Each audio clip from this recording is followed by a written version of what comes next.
ఒకసారి పూర్తిగా chess game గురించి వాళ్ళు మనం టోర్నమెంట్స్ లెవెల్లో కాంపిటీషన్ లెవెల్లో మాట్లాడుకుందాం. First we start with Gukesh మొన్న ఉంది కదా, అసలు జరుగుతున్నది ఏంటి? ఆల్రెడీ వరల్డ్ ఛాంపియన్షిప్ జరిగిపోయింది కదా, ఇప్పుడు వీళ్ళు ఆడుతున్నది ఏంటి? దానికి ఎవరెవరు అపియర్ అవుతారు? ఇప్పుడు జరిగే టోర్నమెంట్ వచ్చి నార్వే చెస్ 2025. అందులో క్యాండిడేట్స్ ఆడుతున్న టోర్నమెంట్ ఇది. సో క్యాండిడేట్స్ అంటే ఏంటంటే 2700 రేటింగ్ దాటిన వాళ్ళని క్యాండిడేట్స్ అంటారు. సో అందులో అందరూ హై లెవెల్ ఏం దాటిన తర్వాత 2700 ఫిడే రేటింగ్ దాటిన వాళ్ళు ఫిడే రేటింగ్ అంటే ఏంటది? ఫిడే అంటే యాక్చువల్గా వరల్డ్ చెస్ ఫెడరేషన్ అనమాట. సో ఫిడే అంటారు దాన్ని. సో ఆ రేటింగ్ దాటిన వాళ్ళు క్యాండిడేట్స్ అంటారు. వాళ్ళు ఆడే టోర్నమెంట్ ఇవి చెస్ నార్వే చెస్ 2025 కానీ క్యాండిడేట్స్ టోర్నమెంట్ కానీ జరుగుతూ ఉంటాయి. ఆ రేటింగ్ అనేది నెంబర్ చెప్పారు కదా, అది ఎంత ఉండాలన్నారు? 2700. అది ఎలా డిసైడ్ చేస్తారు? అంటే ఫస్ట్ ఏంటంటే ఫిడే రేటింగ్ ఇచ్చేటప్పుడు ఏంటంటే ఇప్పుడైతే ప్రస్తుతం 1400 ఫిక్స్ చేశారు. సో 1400 నుంచి ఆడుతూ వెళ్తూ ఉంటే కనుక రేటింగ్ ఇప్పుడు మనకంటే హైయర్ రేటెడ్ మీద విన్ అయితే కనుక పాయింట్స్ పెరుగుతాయి. అంటే మనం ఉండే K20 K14 అనే ఫ్యాక్టర్ ఉంటుంది అనమాట. సో ఇప్పుడు అండర్ 18 ఇయర్స్ ఎవరైతే ఉంటారో వాళ్ళు K40లోకి వస్తారు అనమాట.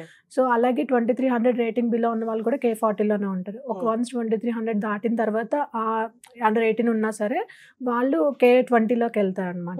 సో అది కాకుండా మామూలుగా మిగిలిన వాళ్ళందరికీ ఏంటంటే K20 అప్లై అవుతుంది. K20 ఏంటంటే 20 పాయింట్స్, K14 అంటే 40 పాయింట్స్.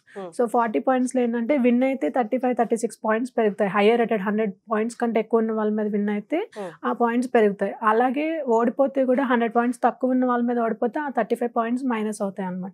సో డ్రా చేస్తే అలాగా బిలో 100 అబోవ్ 100 అయితే అన్ని పాయింట్స్, 100 లోపల ఉంటే ఇన్ని పాయింట్స్, అలా ఇంక్రిమెంట్ డిక్రీజ్ ఉంటాయి అనమాట. సో దాన్ని బట్టి రేటింగ్ ఇంక్రీజ్ అవడం డిక్రీజ్ అవడం ఉంటుంది. అలా ఇంక్రీజ్ అవుతూ వెళ్తే కనుక 2700 వస్తే క్యాండిడేట్స్ అంటారు. సో అలా ఇప్పుడు ఈ క్యాండిడేట్స్ అందరూ ఎలిజిబుల్ టోర్నమెంట్స్ అంటే అన్ని కంట్రీస్ లో టోర్నమెంట్స్ ఆడడానికి. ఇప్పుడు జరుగుతున్న నార్వే అన్నారు కదా, అది ఎలా ఉంటది? ఆ టోర్నమెంట్ అనేది ఎంత మంది పార్టిసిపేట్ చేస్తారు? అందులో ఇయర్లీ ఎన్నిసార్లు జరుగుతుంది? అంటే కొన్ని టోర్నమెంట్స్ వచ్చి ఇయర్లీ వన్స్ జరుగుతూ ఉంటాయి అనమాట. సో ఇది నార్మల్ నార్వే చెస్ టోర్నమెంట్. అది కాకుండా వచ్చి ఏంటంటే మామూలుగా వరల్డ్ ఛాంపియన్షిప్ కానీ, ఫిడే వరల్డ్ కప్ కానీ, అలాగే గ్రాండ్ ప్రిక్స్ సిరీస్ కానీ జరుగుతూ ఉంటాయి. సో దాన్ని గ్రాండ్ ప్రిక్స్ అనేది సర్కిల్లో ఉంటుంది అనమాట. సో ఒక టోర్నమెంట్లో ఎంతమంది ఆడుతున్నారు, మళ్ళీ వాళ్ళు మిగిలిన సర్కిల్లో ఎన్ని పాయింట్స్ స్కోర్ చేస్తారు, ఎవరికైతే ఎక్కువ వస్తాయి అదొకటి. వరల్డ్ కప్ ఎవరెవరితో ఆడుతున్నారు అట్లా అన్ని టోర్నమెంట్స్ ఉంటాయి. ఒక గేమ్ లో గెలిచిన వాళ్ళు నెక్స్ట్ వాళ్ళతో హైయర్ లెవెల్ వాళ్ళతో ఆడతారా ఎట్లా? అంటే ఒకసారి ఒక చోట జరుగుతుంది ఫిడే గ్రాండ్ ప్రిక్స్, ఇంకోసారి ఇంకో చోట, మొత్తం అందరికి కలిపి ఎవరికి ఎక్కువ పాయింట్స్ వస్తే వాళ్ళని సెలెక్ట్ చేస్తారు. ఒక చోట అంటే వేరే కంట్రీ వేరే ప్లేస్ లో జరుగుతూ ఉంటుంది అనమాట.